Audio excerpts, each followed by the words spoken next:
lâmpada para os meus pés, luz para o meu caminho. Aleluias. Vamos lá, Atos 2:7. Eu não ia abrir com essa passagem, porém, todavia, a pastora Gia abriu aqui com uma escritura e o Senhor colocou essa no meu coração. Glória a Deus, aleluia. Tu és maravilhoso, Senhor, tu és santo. Amados irmãos, Atos dos Apóstolos, capítulo 2, versículo 7. Aleluia. Santo é o teu nome, Senhor. Diz assim as sagradas letras: a multidão ficou admirada e espantada e comentava: essas pessoas que estão falando assim são da Galileia. Como é que cada um de nós as ouvimos falar na nossa própria língua? Nós somos da Pártia, da Média, do Elão, da Mesopotâmia, da Judéia, da Capadócia, do Porto, da província da Ásia, da Frígia, da Panfilha, do Egito e das regiões da Líbia, que ficam perto de Cirene. Alguns de nós são de Roma, uns são judeus e outros convertidos ao judaísmo. Alguns são de Creta e outros da Arábia. E como é que todos estamos ouvindo essa gente falar em nossa própria língua a respeito das grandes coisas que Deus tem feito? Todos estavam admirados, sem saber o que pensar, e perguntavam uns aos outros: o que será que isso quer dizer? Feche seus olhos. Querido Deus, Pai maravilhoso, nós te amamos, Senhor. Nós te adoramos, nós te glorificamos, nós te rendemos graça, Pai. E queremos caminhar contigo, Senhor, até sermos um. Pai, no nome santo e poderoso de Jesus, essa foi a intercessão de Jesus Cristo. Pai, que eles sejam um assim como eu e tu somos um. Então que nós como igreja possamos buscar isso verdadeiramente, Pai. Porque casa dividida não prospera, Senhor. Então, para que o teu reino avance, é necessário que sejamos um. E para que sejamos um, o Senhor agora vai revelar na tua palavra. Pai, ordene a tua bênção, eu te peço e te agradeço em nome de Jesus. Amém. Glória a Deus. Podem sentar, queridos. Amados irmãos, não sei se todos estavam aqui no início do culto, mas a pastora Gia abriu aqui com a escritura de Gênesis capítulo 11, uma escritura que eu já meditei bastante, que fala sobre a Torre de Babel. E é interessante que a Bíblia vai dizer que esses homens falavam todos a mesma língua, e tudo que eles desejassem realizar, eles conseguiriam. Só que Deus não viu boa intenção nessa gente e criou uma confusão de línguas. Foi ali que nasceu várias línguas. Até então o povo falava apenas uma língua.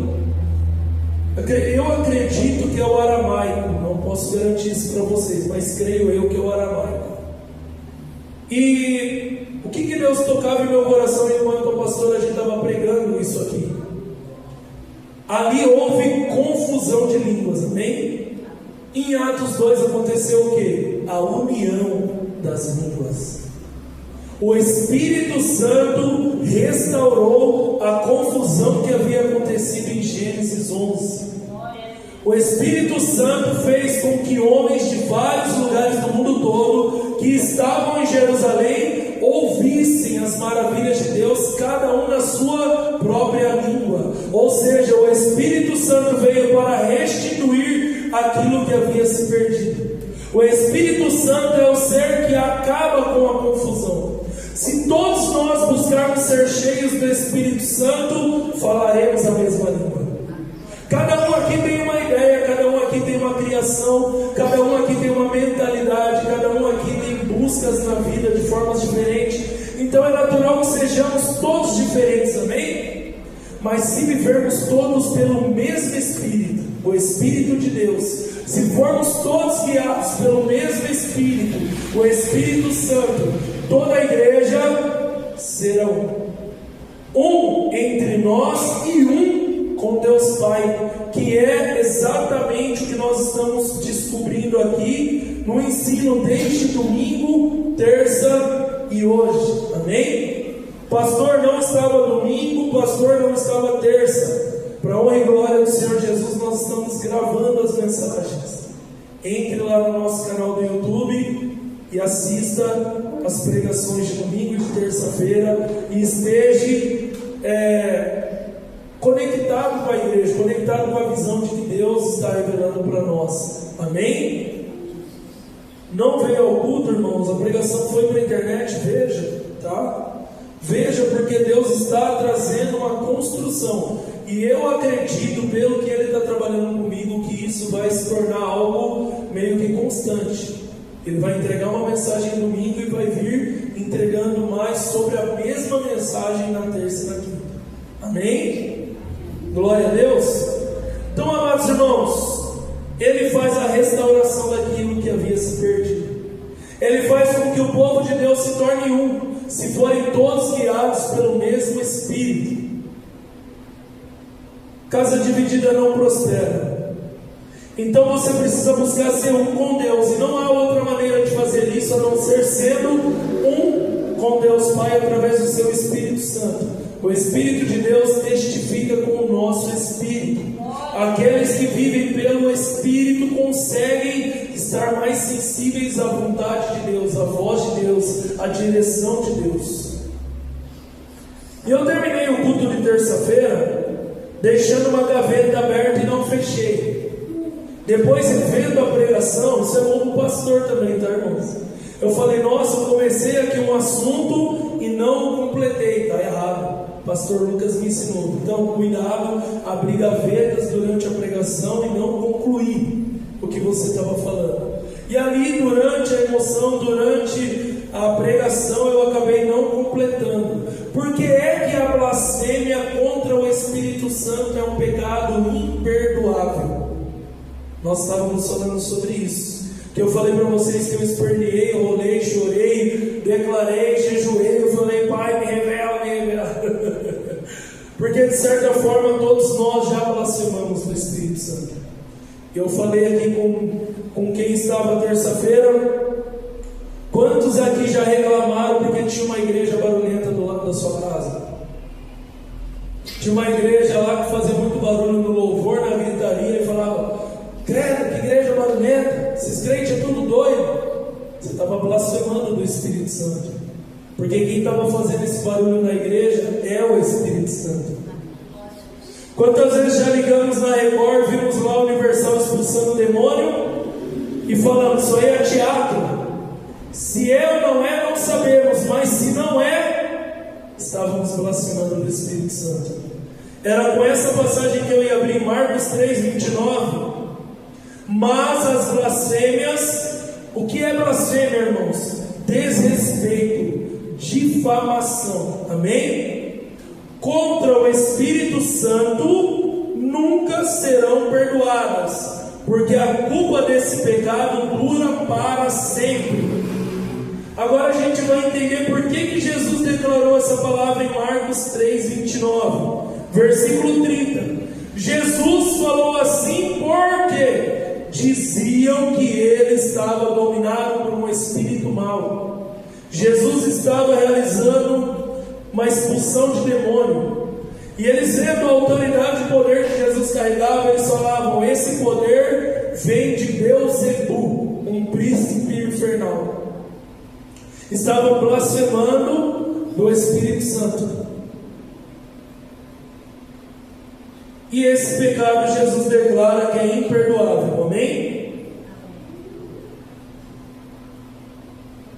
Mas se eu declarei que é imperdoável e talvez alguns de nós já cometeu, e eu já cometi esse pecado, como é então que Deus nos perdoou? Vamos entender? Existe a Trindade, irmãos: Deus Pai, Deus Filho e Deus Espírito Santo, amém?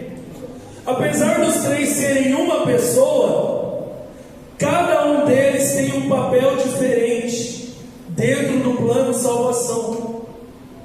Deus é juiz. Amém? Salmo 94:1. O Senhor Deus das vinganças, ó Deus das vinganças, resplandece.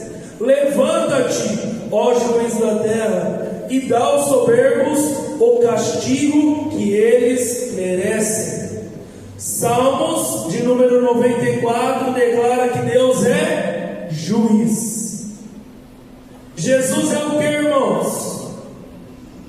Advogado.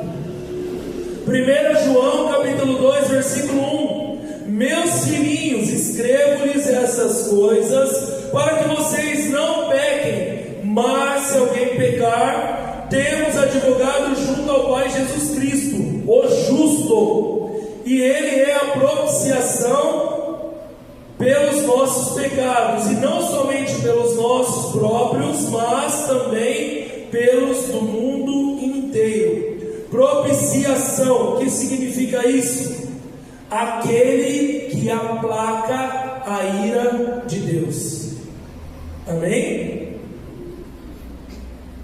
Eu já vi esses dias, eu não lembro onde eu vi isso, que Deus, justo juiz, está sempre pronto para despejar a tua ira na terra, sempre pronto a condenar os filhos da desobediência. Porém, Jesus Cristo se coloca na frente e aplaca a ira do Pai. Essa palavra significa isso: propiciação. É aquele que aplaca a ira do Pai. Então, irmãos, apesar de eles serem a mesma pessoa, eles têm papéis diferentes. Deus é juiz. Se nós olharmos no Antigo Testamento, todo aquele que saía do alinhamento daquilo que Deus tinha estabelecido nas suas leis, ele declarava um julgamento: apedreja, mata, porque ele é juiz, e juiz tem que julgar. Ah, porque Deus é ruim? Não, porque se ele não fizer isso, ele não pode ser chamado de justo juiz. Imagina um justo juiz diante de uma pessoa condenada e ele não condena. Ele é um falso juiz. Ou diante de um inocente e ele condena. É um falso juiz. Amém? Sendo justo juiz, ele tem que julgar. E julgar conforme a lei. Ele não pode sair fora daquela lei que ele estabeleceu. Foi ele quem criou a lei. Foi ele quem entregou a lei. Foi ele quem declarou: olha, isso daqui pode, isso daqui não pode. Então estava marcado lá, guarde o sábado. O homem saiu e foi pegar maná no sábado. Moisés foi até Deus e falou: e aí, Deus, o que faremos? Deus fala: apedreja até a morte, porque ele é juiz. Ficou claro isso, irmãos? O advogado de defesa é aquele que vai convencer o juiz a não condenar aquela pessoa. Esse é Jesus Cristo. Então Jesus Cristo, quando está diante da mulher que foi pega em adultério, aqueles homens declaram o quê? A lei de Moisés. A lei de Moisés declara que nós temos que apedrejá-la. Se fosse no Antigo Testamento, ela de fato morreria apedrejada. Só que agora Jesus vem como advogado e advocacia em favor daquela mulher. Ou seja, Jesus declara: se nós temos que julgar a pena de morte, então fica todo mundo na minha frente que eu vou matar geral. Porque é assim que o justo juiz vê o que está acontecendo aqui. Mas eu vim para que vocês tenham vida. Ele veio não para julgar, mas para que todo aquele que nele crê não pereça, mas tenha a vida eterna. Ele veio para fazer de novo a aliança entre nós e Deus. Por isso ele é o único mediador entre Deus e os homens. Ele é o advogado. Amém? Então, diante do pecado, diante do erro, Deus julga. Diante do pecado, diante do erro, Jesus perdoa. E diante do pecado, diante do erro, o que o Espírito Santo faz? Se afasta. Ele é sensível, ele é doce. E ele só pode ter participação na vida daquele que o quer. Por isso que a blasfêmia contra este ser é imperdoável, porque todo aquele que blasfema dele, ele se afasta.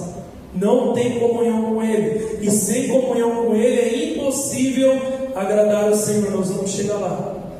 Então é por isso, irmãos, que a blasfêmia contra o Espírito Santo é imperdoável. Imperdoável. Enquanto a pessoa permanecer no posicionamento de continuar blasfemando das coisas de Deus, ela nunca terá o Espírito Santo. E se ela nunca terá o Espírito Santo, ela nunca poderá morar eternamente com o Pai.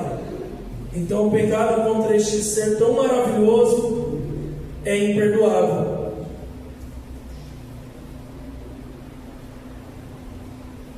Efésios 4:30: e não entristeçais o Espírito de Deus, com o qual fostes selados para o dia da redenção. Toda amargura, cólera, ira, gritaria, blasfêmia sejam eliminadas do meio de vós, bem como toda a maldade. Não tem como a pessoa falar que é cheia do Espírito Santo se ela blasfema, se ela vive irada, se ela vive encolorizada. Não tem como, irmãos. Porque o Espírito Santo é um ser de brandura, é um ser de amor. Então a blasfêmia contra ele é imperdoável, porque ele se afasta daquele que está blasfemando. Amém? Glória a Deus. Então eu tenho declarado aqui, amados, que muitas vezes Deus não realiza aquilo que você está pedindo para Ele, porque você ainda não está pronto. E não só pronto para receber aquela bênção, mas também pronto para um dia morar com Ele eternamente. Eu declarei aqui também para vocês que esta é a preocupação de Deus. Não é realizar aquilo que você está pedindo para Ele. Talvez Ele realize, talvez Ele não realize. E nós temos que entender isso. E entender dessa maneira significa que agora você se tornou uma pessoa mais madura, mais entendida das coisas. A Bíblia fala que muitos viram inúmeras revelações, mas não ficaram vivos para ver a promessa. Isaías declarou no teu tempo: a virgem dará a luz. E aqueles homens esperavam o Messias, morreu. Todos aqueles homens, e Jesus, demorou anos e anos e anos para nascer. Então muitos declararam que Isaías era um falso profeta, porque a promessa que ele falou não se cumpria. Veio a se cumprir muitos anos depois. Então, amados, talvez muitas das coisas que nós pedimos a Deus não se realizem. E está tudo bem, porque a maior preocupação que você deve ter é a tua salvação. E enquanto você ainda não recebeu isso, você está aqui orando, clamando, pedindo. Para quem? Para Deus. E para fazer isso você precisa de quem? Do intercessor, o Espírito Santo. E de quem mais? De Jesus Cristo, o único mediador entre Deus e os homens. Então você precisa da Trindade.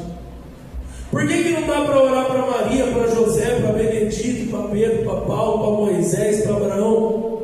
Porque o Espírito deles não está aqui. Para que haja o que nós chamamos de oração, eu preciso da Trindade. O Espírito de Deus é quem intercede por nós com gemidos inexprimíveis. Como que Ele faz isso? É porque Ele é um ser onipresente. Se eu invocar Ele na minha casa, você invocar na sua, e tem mais 10 milhões de igrejas invocando Ele, todos ao mesmo tempo, Ele, o único ser capaz de fazer isso, recolhe todas essas orações e apresenta ao Pai, que está também com Jesus Cristo ao teu lado direito, que também é o nosso intercessor. É isso, amados. Então não precisa ficar discutindo com ninguém. Ao invés de você falar, não pode, é pecado, está errado, fala, é impossível. Não dá. Por que não dá? Porque o único ser onipresente capaz de ouvir a oração de todo o planeta Terra ao mesmo tempo se chama Deus. Através de quem? O Espírito Santo. Amém, amados? Amém. Glória a Deus.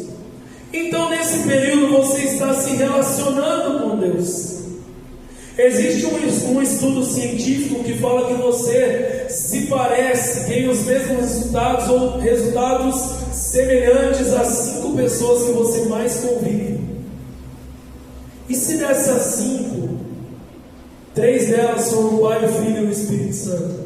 Está bem na vida, hein? Amém? A maior parte da tua vida está conectada com o céu. Os outros 2 que sobram, procura amigos de Cristo. Aí, irmão, aí está na glória. Porque você começa a copiar, imitar as pessoas com quem você convive. Pastor, de onde você tirou isso? 1 Coríntios 15, 33. As más companhias corrompem os bons costumes. Você vai começar a ser influenciado por aquele meio ao qual você está. Então, conviva com o Pai, se relacione com o Pai, porque dessa forma você vai fazer como Jesus Cristo. Eu faço o que eu vejo o Pai fazer. Para você começar a ser um imitador de Jesus Cristo. O que Paulo falou? Sede meus imitadores, como eu sou Jesus Cristo. E Jesus Cristo falou o quê? Eu faço, eu imito quem? O meu Pai. Porque eu vejo o meu Pai fazer, eu faço também. Então dessa forma você vai ter uma ótima pessoa para imitar. Você vai ter uma ótima pessoa para copiar os comportamentos e fugir daqueles que Salmo primeiro declara, né? Aqueles que blasfemam, escarnecem, que não quer saber das coisas de Deus, que zomba. Não, que o teu prazer esteja na lei do Senhor, porque é a Bíblia quem vai te revelar as características, os atributos, aquilo que agrada e o que não agrada ao Pai. Amém, amados? Glória a Deus. Então a única maneira de nós sermos um com Deus é através do Espírito Santo. Olha que interessante, Romanos 8 é um dos capítulos que traz mais clareza para nós sobre as características do Espírito Santo. Quer ver quem é o Espírito Santo? Leia, estuda, reflita Romanos capítulo 8. Irmãos, faz um esforcinho, vai guardando determinados capítulos, porque isso vai fazer muita diferença na tua caminhada cristã. Esses dias eu falei de Mateus capítulo 6. Ali fala de muita coisa importante para quem quer morar no céu. Fala de esmola, fala de oração, fala de jejum, fala de você não amar a Deus e ao dinheiro, fala de você buscar em primeiro o reino de Deus e a sua justiça, fala de você ter confiança em Deus Pai, porque Ele cuida dos passarinhos, das plantas. Olha quanta riqueza em um único capítulo, Mateus capítulo 6. Guarda isso, fala, nossa, eu preciso saber o que Deus quer de mim, Mateus capítulo 6. Nossa, eu queria entender mais de fé, Hebreus capítulo 11. Um capítulo inteirinho falando disso, fé. E um capítulo inteirinho falando do Espírito Santo, Romanos 8. Um capítulo inteirinho falando do problema do pecado, Romanos 7. Vão tentando gravar essas coisas, irmãos, é muito importante. Eu chamo a Bíblia de farmácia. Muitas vezes eu vejo, examino a mim mesmo e vejo que eu estou doente. Eu preciso correr para a farmácia, procurar os remédios. Quando eu começo a gostar demais das coisas da terra, eu leio um livrinho chamado Eclesiastes, onde Salomão declara: tudo é ilusão, tudo é perda de tempo. Onde Deus está falando: então acorda para a vida, meu filho, olha para o céu. Para de ficar sonhando com essas bobeiras que vai virar pó. Volta. Lembra do volte? Volte, alinhe os seus caminhos com os caminhos do Senhor. Aleluia. Romanos capítulo 8, versículo 6.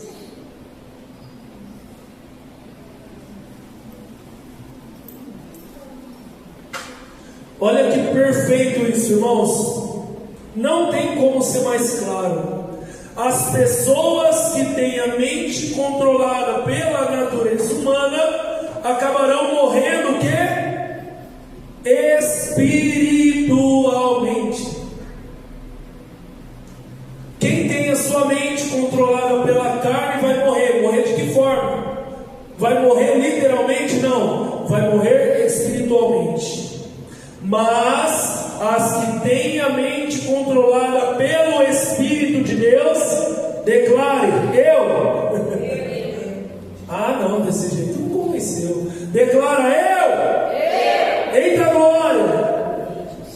Como diz meu amigo pastor Diogo, vocês estão comigo, igreja.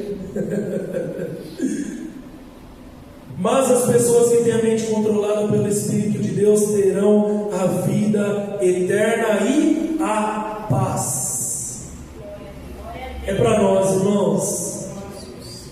Versículo 7. Por isso as pessoas que têm a mente controlada pela natureza humana se tornam o que, irmãos? Inimigas de Deus. Não dá para agradar o Senhor sem o Espírito Santo. Não tem como. Não tem como exalar o bom perfume de Cristo sem o Espírito Santo. Pois não obedecem à lei de Deus e de fato não podem obedecer a ela. Quando a pessoa está carnal, ainda que ela se esforce, ela não vai conseguir obedecer à lei do Senhor. Versículo 8. As pessoas que vivem de acordo com a sua natureza humana não podem agradar a Deus. As pessoas carnais vão morrer espiritualmente, não podem agradar a Deus e não conseguem cumprir a lei de Deus. Olha o risco de você não buscar o Espírito Santo, não se relacionar com esse ser tão doce, tão maravilhoso, tão amoroso, tão misericordioso, intercessor, consolador, que vai te ajudar a gravar essas coisas. Quando eu falo para vocês gravarem essas coisas, não se apoie na tua carne, na carne não dá. É o Espírito Santo. É o Espírito Santo que vai te revelar as Sagradas Escrituras. É o Espírito Santo que vai te revelar que você está saindo dos caminhos de Deus e precisa recalcular a rota. Eu brinco que Deus é o destino, Jesus é o caminho, o Espírito Santo é o veículo. E quando eu começo a sair, ele fala: recalculando rota. Volta para cá, meu filho. E o dia que eu bater com a botina nessa terra e estiver diante do Deus Altíssimo, ele vai declarar: você chegou ao seu destino. Eita glória! Aleluia! Ah, como eu espero o dia, acabamos de cantar aqui, né? Em que verei a face do meu amado. Versículo 9. Vocês, porém, ele declarou aqui as coisas sobre as mentes carnais, e agora ele está falando: vocês, porém, vocês, povo de Deus, vocês, seres guiados pelo Espírito Santo, vocês não podem ter a mentalidade dessas pessoas. Vocês têm que renovar a mente de vocês, oferecer as suas vidas como sacrifício vivo, perfeito, agradável ao Senhor. Aleluia. Vocês, porém, não vivem como manda a natureza humana, mas como o Espírito de Deus quer. Se é que o Espírito de Deus vive realmente em vocês. Quem não tem o Espírito de Cristo não pertence a Ele. Não tem como falar: eu faço parte do corpo de Cristo, se você não tem o Espírito Santo. E se você está na igreja sem o Espírito Santo, você é o crente The Walking Dead. Para quem não sabe o que é The Walking Dead, é um seriado de zumbi. É aquele que parece que está vivo, mas está morto. E quando chega perto de um vivo, ele mata também. E transforma em um morto também. É o crente trabalhoso. É o crente que está mais sugando a energia do ambiente do que realmente levando recursos. E para esses, Jesus olhou e falou: vocês não estão caminhando comigo porque querem me ensinar. Estão caminhando comigo porque comeram e se fartaram. Recalcule a rota. Amém? Versículo 10. Mas se Cristo vive em vocês, Então, embora o corpo de vocês vá morrer por causa do pecado, o Espírito de Deus é vida para vocês, porque vocês foram aceitos por Deus. Glória a Deus, aleluia, santo é o teu nome, Senhor. Nós somos aceitos, irmãos. Vamos navegar mais um pouquinho em Romanos 8. Esse capítulo é maravilhoso, irmãos. Esse capítulo é sensacional. Versículo 14 agora. Romanos 8,14. Pois todos os que são guiados pelo Espírito de Deus são filhos de Deus.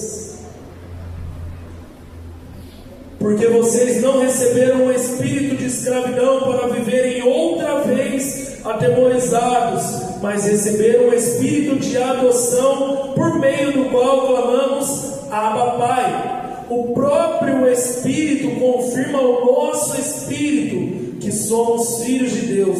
E se somos filhos, somos também herdeiros.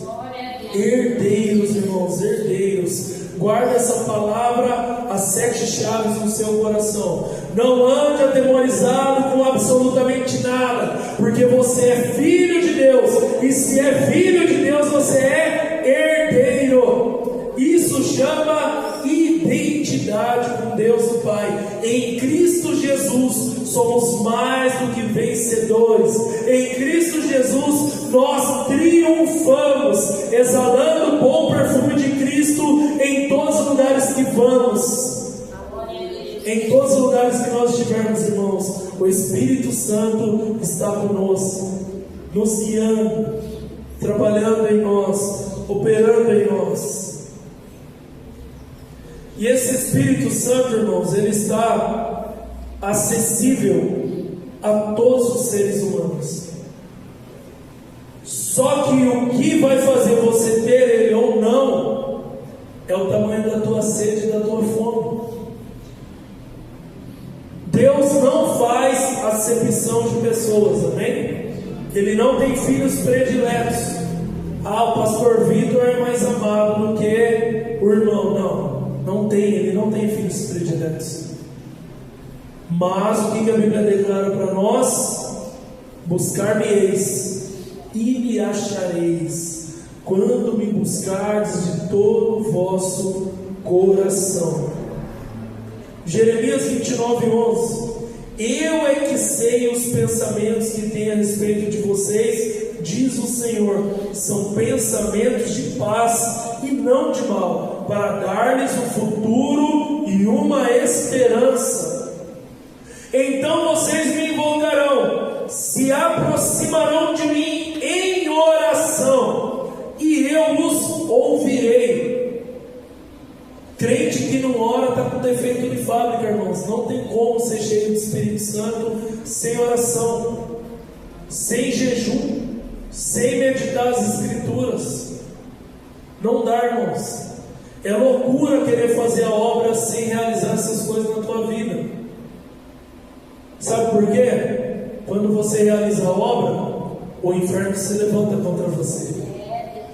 Se você estiver cheio do Espírito Santo, se você estiver jejuando, mortificando a tua carne, se você estiver com a armadura de Deus para resistir os dias maus, você vai permanecer de pé. Agora, se estiver na carne, meu irmão, minha irmã, Satanás vai atrocidar a sua vida, vai acabar com você. E ele vai fazer com legalidade. O justo juiz vai falar: pode ir, porque meu filho, minha filha está dando brechas, não está se revestindo, está fazendo a obra de forma relaxada, não está se atentando aos detalhes. Lembra dessa palavra em Salmo 119? Se atenta aos detalhes na caminhada com Deus. Existem detalhes, existe, irmãos, uma configuração que o crente tem que realizar. Existe. Não é de qualquer jeito, não é de qualquer forma, não é se lançar. Não é deixar a vida me levar, a vida leva eu. É coisa séria. Nós estamos tratando de coisas muito sérias, irmãos. Coisas muito sérias. E versículo 13 ele fala: vocês me buscarão e me acharão, quando me buscardes de todo o vosso coração. E Deus tem muito prazer em dar o Espírito Santo para os seus irmãos. Quando você vai para Deus pedir um carro, uma casa, um cônjuge, um trabalho, amém, uma cura, o Senhor Ele é misericordioso para fazer. Se você estiver pedindo, então, conectado com a vontade dEle, glória a Deus. Mas o que o Pai verdadeiramente tem prazer de nos dar é o Espírito Santo. Se você for diante da presença dEle e falar: Pai, me dê o Espírito Santo, me encha do Espírito Santo, Ele faz com prazer. Lucas 11:13. Ora, se vocês que são maus sabem dar coisas boas aos seus filhos, quanto mais o Pai Celeste dará o Espírito Santo aos que lhe pedirem. Evangelho de Lucas, capítulo 11, versículo 13. Amém? Então, o que torna a vida cristã pesada, chata, difícil, irmãos, é querer realizar ela sem o Espírito Santo. Porque quando você está cheio do Espírito Santo, vir para a igreja é um sentimento de alegria. Aliás, a alegria só tem quem é cheio do Espírito Santo. Davi, depois do pecado, depois da queda, ele começa a se recordar. Me lembro dessas coisas e me entristeço. Quando eu ia para a casa do pai, multidão em festa. Por que Davi estava declarando dessa forma? Porque está batido a minha alma. Por que Davi estava vivendo toda essa guerra, toda essa luta? Porque ele tinha se afastado dos caminhos do Senhor, tinha pecado gravemente. E ele declarava, ele orava, ele chorava: me tira tudo, me tira palácio, me tira poder, me tira dinheiro, pode arrancar tudo, só não me tire o teu Espírito. Porque Davi sabia que sem esse Espírito ele estava acabado, destruído, liquidado, irmãos. Sem o Espírito Santo a gente está enrolado.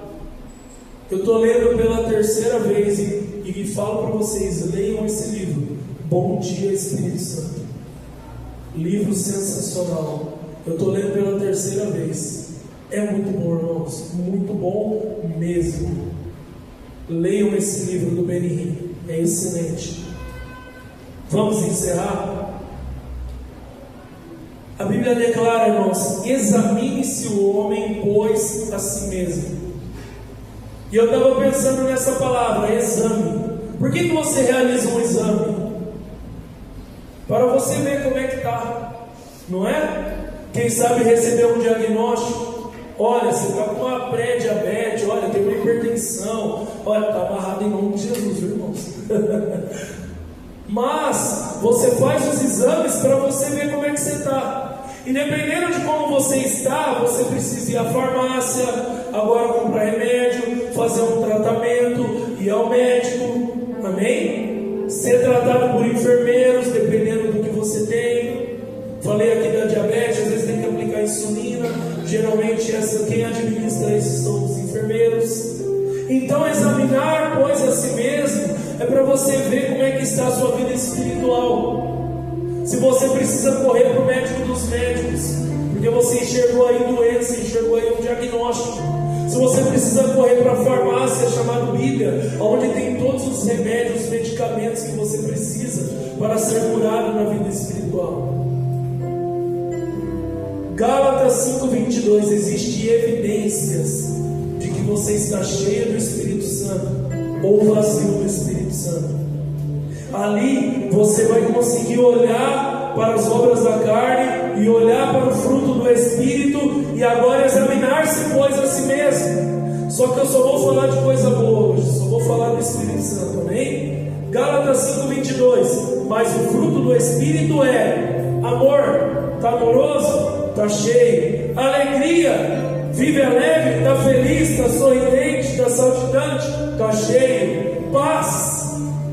Anda em paz, mesmo em meio às guerras, está cheio. Longanimidade. Tem palavra difícil, né? Longanimidade, benignidade, bondade, fidelidade, mansidão, Isso é fruto do Espírito. Que Espírito, pastor? O Espírito Santo. Os carnais não podem viver dessa maneira. Pastor, estou carnal, e agora o que eu faço? Jejua, ora, lê a Bíblia, frequenta os cultos, lute em santidade contra as obras da carne, volta para a batalha, permaneça. Olhe o que você começou a fazer que te distanciou dos caminhos de Deus, para que você volte, se alinhe à vontade dele mais uma vez. E o principal, domínio próprio. O Espírito Santo é Ele que vai te auxiliar a dominar as obras da carne. Sem Ele você está enrolado, sem Ele você se torna um pecador nato. É Ele quem vai te ajudar a dominar todas essas coisas. Amém, irmãos? Contra essas coisas não há lei. E os que são de Cristo, declara mais uma vez: eu. Aleluia. Você é de Cristo? Então olha agora, crucificaram a carne com as suas paixões e os seus desejos. Se vivemos no Espírito, andemos também no Espírito. Glória a Deus, aplauda ao Senhor. Aleluia, santo é teu nome, Senhor. Agora você é convidado a fazer um exame, amém? Examine-se, pois, a si mesmo. Olha aí como é que está. Está em paz, alegre, está bondoso, está com mansidão, está perdoando com facilidade. Pastor, não consigo, me feriram demais. Mas você não vai conseguir mesmo. Quem te dá o domínio sobre essas coisas é o Espírito Santo. Então busque ser cheio do Espírito Santo, o resto Ele vai fazer por você. Aleluia.